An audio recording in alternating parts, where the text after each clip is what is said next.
बच्चों, आज मैं आप लोगों के साथ जो केमिस्ट्री के हमारी बुक है 9th क्लास की, जो कि अभी सिलेबस चेंज हो गया है, नए कोर्स के मुताबिक ये अब चलेगा। इसके हम लोग एक्सरसाइज करते हैं। सबसे पहले हमने इसके रिव्यू क्वेश्चन के चूज द करेक्ट आंसर करते हैं।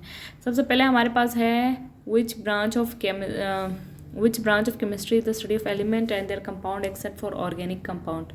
ऑर्गेनिक को छोड़ के बाकी जो केमिस्ट्री है जिसके बारे में हम एलिमेंट और कंपाउंड को पढ़ते हैं, उस ब्रांच को हम लोग क्या कहते हैं। तो हमारे पास अगर ऑर्गेनिक नहीं होगा तो हमारे पास जो ब्रांच हमारे पास रह जाएगा वह हमारा होगा इनऑर्गेनिक केमिस्ट्री। तो इसका सही आंसर होगा इनऑर्गेनिक केमिस्ट्री। नेक्स्ट है हमारे पास है which branch of chemistry help to protect water that has been poisoned by soil. ठीक है, तो हमारे इसमें क्या हो रहा है कि हमारा इन्वायरमेंटल केमिस्ट्री से थोड़ा बंद, बाकी ऑर्गेनिक और इनऑर्गेनिक तो इसमें बिल्कुल भी नहीं हो सकता। लेकिन हमारा इसमें जो हम लोग ने इस तरह अपने MCQs को देखना है कि कौन से ब्रांचेस थोड़ा मिलता है, तो हमारे पास बीच में दो ऑप्शन रह गए, एक है इन्वायरमेंटल केमिस्ट्री और दूसरा हमारे पास जियो केमिस्ट्री। लेकिन पता है जब हम अर्थ और सॉइल के बारे में, इसके जो अर्थ और वाटर, ये सारा जो इसकी कंपोजिशन है इसके बारे में पढ़ते हैं, तो हमारा इन्वायरमेंटल के बजाय हमारा जियो केमिस्ट्री होता है। यू गॉट इट, इसका आंसर होगा जियो केमिस्ट्री। हमारा नेक्स्ट MCQs है which area of chemistry improve to cause the behaviour of pollutant and develop technique to for pollution control. ठीक है, हम लोग किस ब्रांच में पढ़ते हैं कि हमें अपने एनवायरनमेंट को पोल्यूशन से बचाना है, एनवायरनमेंट को कैसे सही बना। तो जाहिर बात है इसमें एनवायरनमेंट का ज़्यादा वो रोल आ रहा है, तो इसका हमारा जो ब्रांच होगा वो हमारा होगा environmental chemistry. Got it student. और इसके बाद हमारे पास जो नेक्स्ट MCQ है the branch of chemistry that help to treat disease organic and to synthesise new medicine. इसमें हमारे पास इसका आंसर क्या होगा, जिसमें हम लोग नए मेडिसिन वो करेंगे। ठीक है, तो हमारे पास क्योंकि हमारे इसमें आ रहा है कि ऑर्गेनिक आ रहा है, तो इसमें इस लाइन से हमें पता चल रहा है कि ये हमारा ऑर्गेनिक केमिस्ट्री है। तो हमने एक सेंटेंस से इसका आंसर हमने फिगर आउट करना है। नेक्स्ट हम करते हैं the branch of science that help to understand chemical product and process that reduce the use of hazardous substance. ठीक है, वो ब्रांच ऑफ केमिस्ट्री जिसमें हम लोग क्या करते हैं, ऐसे चीज़ों का इस्तेमाल कम करें जो हमारे इन्वायरमेंट को गंदा ना कर रहा हो। तो आजकल जो इन्वायरमेंट को गंदा ना करने के लिए जो हमारे पास न्यू वो चल रहा है, तो उसमें हमारे पास जो से कि ग्रीन केमिस्ट्री है, जिससे हम क्या करें, अपने जो इन्वायरमेंट को ग्रीन कर लें ताकि हमारे वो पोल्यूशन से बचे रहें। तो हमारे इसका आंसर है ग्रीन केमिस्ट्री। अच्छा, तो identify the concentration of particular solution through titration is application of. ठीक है, हमारे पास हमने टाइट्रेशन का, एस्ट्रोकेमिस्ट्री तो इसमें नहीं हो सकता, जो केमिस्ट्री भी नहीं हो सकती क्योंकि इसमें अर्थ का एनालिटिकल और ऑर्गेनिक में हो सकता, लेकिन ऑर्गेनिक का इससे इतना ताल्लुक नहीं है। तो हमारे इसका आंसर क्या होगा, क्योंकि हम लोग एनालिटिकल केमिस्ट्री में ही ऐसी चीज़ों के बारे में पढ़ते हैं। इसका आंसर होगा एनालिटिकल केमिस्ट्री। नेक्स्ट हमारे पास है the batteries of our vehicles are built on the principle of electrochemistry. हमें पता है कि हमारे जो व्हीकल्स के बैटरीज है वो इलेक्ट्रोकेमिस्ट्री पे चढ़ते हैं। तो इसकी एप्लीकेशन एक ही चीज़ की एप्लीकेशन है, तो हमारा ये एस्ट्रो तो हो नहीं सकता, ऑर्गेनिक को भी नहीं हो सकता, एनालिटिकल भी नहीं हो सकता। तो बाकी हमारे पास जो बच गया वो है फिजिकल केमिस्ट्री। तो इसका आंसर होगा फिजिकल केमिस्ट्री। नेक्स्ट हमारे पास है the branch of chemistry that is concerned with large scale production of chemical substance. ठीक है, हमारे पास हमारे ये तो वैसे डेफिनेशन में आ जाता है, बंदे को याद रखे, जिसमें हम लोग कोई चीज़ ना बहुत ज़्यादा मिकदार में पैदा करते हैं। तो हम लोग वो चीज़ कहाँ हम लोग ज़्यादा चीज़, मतलब एक चीज़ को जैसे साबुन बनाए तो हम लोग ज़्यादा उसके ज़्यादा मिकदार में बनाएंगे। तो हमारे पास इसका आंसर होगा इंडस्ट्रीज़, क्योंकि हम लोग इंडस्ट्रीज़ में ऐसे करते हैं। तो ये हमारे इसका आंसर होगा industrial chemistry. Got it student. अभी नेक्स्ट है हमारे पास the branch of chemistry that focus on the study of polymer, their types and properties. जाहिर बात है हम लोग पॉलीमर के बारे में किस ब्रांच में पढ़ते हैं, तो इसका आंसर बहुत ही आसान है, इसका आंसर होगा पॉलीमर केमिस्ट्री में। हमें इसके जो नहीं है क्वेश्चन में ही पता चल रहा है कि इसका आंसर क्या है। नेक्स्ट है हमारे पास है the study of interaction between drugs, biological target as well as the development of new medicinal agent. ठीक है, हम लोग नए मेडिसिन को बनाना, वो सारा कुछ किस ब्रांच में, जाहिर बात जब हम ड्रग्स और मेडिसिन के बारे में पढ़ते हैं तो हमारा मेडिसिनल केमिस्ट्री ही होगा। नेक्स्ट हम लोग इसके शॉर्ट क्वेश्चन आंसर करेंगे।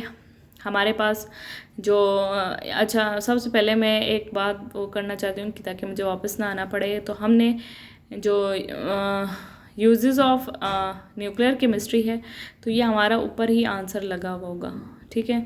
जो हमारे न्यूक्लियर केमिस्ट्री के यूजेस है ना, वहाँ हम लोग इसको कर लेंगे।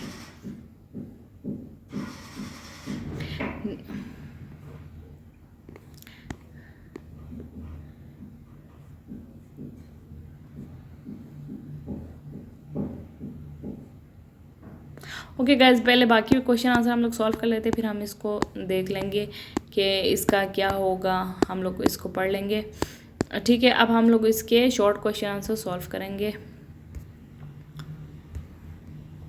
तो ये हमारे पास इसके शॉर्ट क्वेश्चन आंसर्स हैं, और सबसे पहले है हाउ डस, अभी मैंने कुछ शॉर्ट क्वेश्चन आंसर बनाए और कुछ लॉन्ग बनाए, तो आप लोगों की मर्ज़ी है कि आप लोग इसको शॉर्ट करें या लॉन्ग करें, ठीक है गाइस। आप लोग इसको शॉर्ट कर सकते हैं या लॉन्ग कर सकते हैं, आपकी मर्ज़ी, ठीक है। मेरे पास दो आंसर मैंने इनके बताए हुए। How does chemistry help doctor to know the chemical nature of medicine, ठीक है। तो केमिस्ट्री का क्या रोल है कि वो केमिकल नेचर कैसे बताता है मेडिसिन का, क्योंकि केमिस्ट्री में हम लोग केमिकल्स के ही बारे में पढ़ते हैं, तो ज़्यादातर हमें इसके बारे में, तो इसका फर्स्ट आंसर ये होगा। इसका लॉन्ग आंसर ऊपर मैंने लिखा है, तो इसका शॉर्ट आंसर आप लोग देख लें, जिसके तो आप लोग इसको इजीली कर सकेंगे। तो इसके शॉर्ट आंसर मेरे पास ये मैंने लिखा है, तो आप लोग ये लिख लें कि जिसके मुताबिक है कि ये हमें क्या करता है, help doctors understand how medicine work on molecular level, informing their prescribing decision and ensuring patient safety.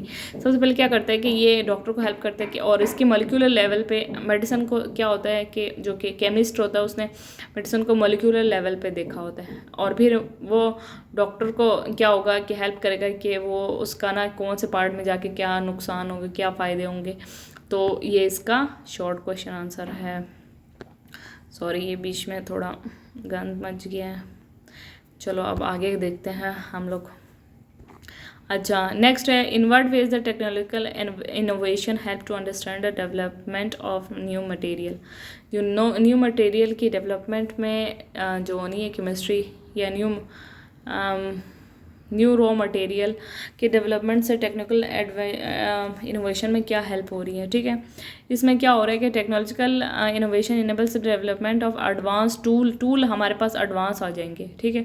और हमारे पास वो टेक्निक यूज़ करेंगे जो जिससे हमें क्या scanning, electron microscopy, x ray diffraction, computational, इसकी वजह से क्या होगा, हमें एटम का जो स्ट्रक्चर है, मॉलिक्यूल का स्ट्रक्चर है, वो इजीली पता चल जाएगा। और इन सब की वजह से क्या हो रहा है, हमारे जो साइंटिस्ट हैं कि इनोवेशन करके न्यू कार डिज़ाइन कर रहे हैं, इंजीनियर क्या कर रहे हैं बहुत ज़्यादा, और इसके अलावा मेडिसिन के फील्ड में भी बहुत ज़्यादा तरक्की हो रही है, ठीक है। वो उसके ऊपर लॉन्ग क्वेश्चन था, लेकिन आप लोग इस शॉर्ट में ये वाला लिख सकते हैं जो मैंने यहाँ लिखा हुआ है, ठीक है। तो आप लोग ये वाला लिख सकते हैं अगर आप लोगों को वो बहुत ज़्यादा, क्योंकि ये शॉर्ट क्वेश्चन आंसर है तो इतना लंबा लिखने की ज़रूरत नहीं है। नेक्स्ट है डिफरेंशिएट बिटवीन जियो केमिस्ट्री और एस्ट्रो केमिस्ट्री। अच्छा, जियो और एस्ट्रो में क्या होता है?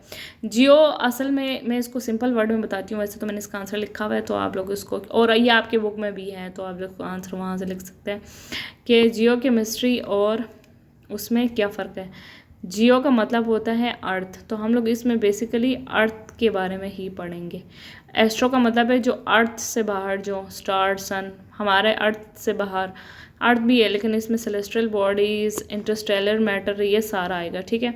तो इनके बारे में भी पढ़ेंगे, तो हमारे पास ये चीज़ें भी आएंगी, तो ये सारा इनकी वजह से इनके बारे में पढ़ते हैं, तो ये डिफरेंस है हमारे पास, ठीक है। नेक्स्ट है कि हमारे पास हमने क्या है कि एक एग्जांपल यूज़ करना है। इसका जो आंसर है आपकी बुक में भी मौजूद है, आप लोग को शॉर्ट वाले लिख सकते हैं, लेकिन मैं आप लोगों को जस्ट एग्जांपल यूज़ करने की, मतलब कि कैसे यूज़ करना है, आप लोगों ने हेडिंग दे के करना है, तो इस तरह इसका आंसर आपने बताना है। तो सबसे पहले हमारे पास है with the help of example correlated the use of science, technology and advance. हमने साइंस, टेक्नोलॉजी और इंजीनियरिंग को एक जगह पे यूज़ करना है कि आपस में कैसे को रिलेटेड है। सबसे पहले देखो, इसका हम लोग एग्जांपल हमने करना है, तो मैंने इस एग्जांपल लिया है कि हम एक ब्रिज, हमारा एक ब्रिज है, ब्रिज कैसे बनेगा। ठीक है, तो एक ब्रिज में क्या होता है कि साइंस क्या करता है कि कौन सा मटेरियल यूज़ करना चाहिए, क्या ग्रेविटी होनी चाहिए, क्या विंड और क्या ट्रैफिक लोड ये बर्दाश्त कर सका, इसके बारे में ये इसकी साइंस होगी। ठीक है, ये इसकी साइंस होगी।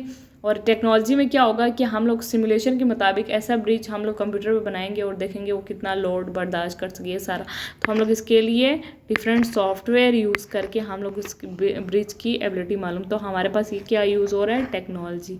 तो साइंस से क्या हो रहा है, हमें इसकी वो पता चल गई, और टेक्नोलॉजी से हमें ये पता चल गया कि हमें कैसे पुल बनाना है और किससे क्या नुकसान हो, और इंजीनियर आखिर में इसको अप्लाई करके वो ब्रिज बना देगा। ठीक है, तो इसका आंसर ये है। ठीक है, मेरे मुताबिक ये आंसर है, लेकिन आप लोगों की मर्ज़ी है कि आप लोग ऐसे लिखें या आप बुक वाला भी लिख सकते हैं। अच्छा, ये वाला, चलो ये वाला हो गया था क्वेश्चन। अच्छा, how does chemistry help doctor know, ये केमिकल, अच्छा ये वाला क्वेश्चन हो गया था। नेक्स्ट है, और ये थोड़ा रिपीट हो रहा है मेरे ख्याल से, मेरा गलती हो गया इसमें, थोड़ा बहुत क्वेश्चन आपस में रिपीट हो गया। With help of Venn diagram compare and contrast organic, हमने ऑर्गेनिक इनऑर्गेनिक, अच्छा हमने इस तरह एक वेन डायग्राम बनाना है। तो हमारे पास सबसे पहले इस साइड पे ये दो हमने सर्कल बनाना है, जैसे मैथ में करते हैं। तो हमने इधर ऑर्गेनिक लिखना है, इधर इनऑर्गेनिक लिखना है। ठीक है, और यहाँ और बीच में इसका कंट्रास्ट में जो इस बीच वाले में हमने जगह पे लिखना है जो चीज़ इनमें सेम है, और इस जगह पे लिखना है हमने जो हमारा ऑर्गेनिक में आता है, और इस साइड पे लिखना है हमारा जो इनऑर्गेनिक में आता है। मैं थोड़ा कलर चेंज कर लेती हूँ ताकि आप लोगों को ईज़िली पता चल जाए। ठीक है, तो ये हमारे पास ऑर्गेनिक वाला आएगा और ये हमारा इनऑर्गेनिक वाला आएगा। ठीक है, और ये ऑर्गेनिक का लिखा हुआ है। हमारा ऑर्गेनिक क्या होता है, इसमें कार्बन हाइड्रोजन होता है, इसमें कार्बन बेस्ड सारा होता है, अल्कीन अल्काइंस होता है, प्रोटीन्स होता है, कैरेक्टरिस्टिक्स क्या होता है। ये ऑर्गेनिक क्या होता है, ज़्यादातर लिविंग ऑर्गेनिज्म या बायोलॉजिकल प्रोसेस से बना होता है। और इनऑर्गेनिक क्या है, जो कार्बन ना हो, लेकिन इसमें कार्बन वाले कंपाउंड नहीं होंगे, लेकिन कुछ कुछ होंगे जो कार्बन वाले होंगे, लेकिन ये है कि वो ज़्यादा वो एनिमल बेस्ड नहीं होगा, नॉन लिविंग सिस्टम पे चलता होगा। और इन दोनों में सेम क्या है, जो ये कॉन्ट्रास्ट, ये आपने बीच वाले जगह में लिखना है। ठीक है, इस तरह आप लोगों ने इसको सॉल्व करना है। तो ये हमारा क्वेश्चन था लास्ट, और थैंक यू फॉर ये इतने के लिए। आज अभी शॉर्ट क्वेश्चन मेरे ख्याल से कंप्लीट हो गए हैं। तो अगर आप लोगों को मेरा लेक्चर अच्छा लगा तो मैं इंशाल्लाह नेक्स्ट उसमें लॉन्ग क्वेश्चन भी कर दूँगी और आगे MCQs भी करूँगी। तो अगर आप ये हेल्पफुल रहा है तो प्लीज़ मेरे चैनल को लाइक और सब्सक्राइब करें। Thank you very much, that for all today. अल्लाह हाफिज़।